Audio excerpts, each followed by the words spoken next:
เก่งบ่นี่เอ้ยโอ้ตีกินจักตู้แหละฮะบริตีบ่ได้ตีมันเป็นอะไรบ่ได้ตีมันกับตีกับไปผังตีกับบ่เก่งน่ะไปพัง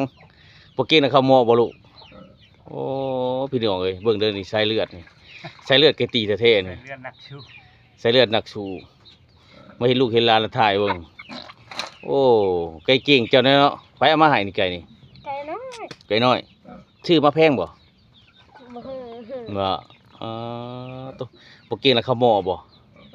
บ่เก่งน่ะเข้าหม้อเนาะไก่เนาะโอ้อาบน้ำไก่ก็เป็นพูน่ะเบิ่งพี่น้องสายเลือดแต่ยังน้อยเด้นี่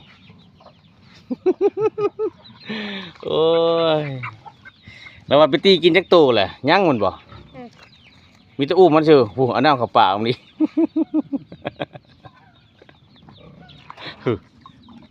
หลานเชี่ยวพี่น้องเอ้ย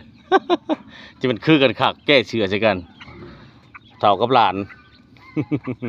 เซ็ดมันขี่จะชงได้ ไก่ โอ้ย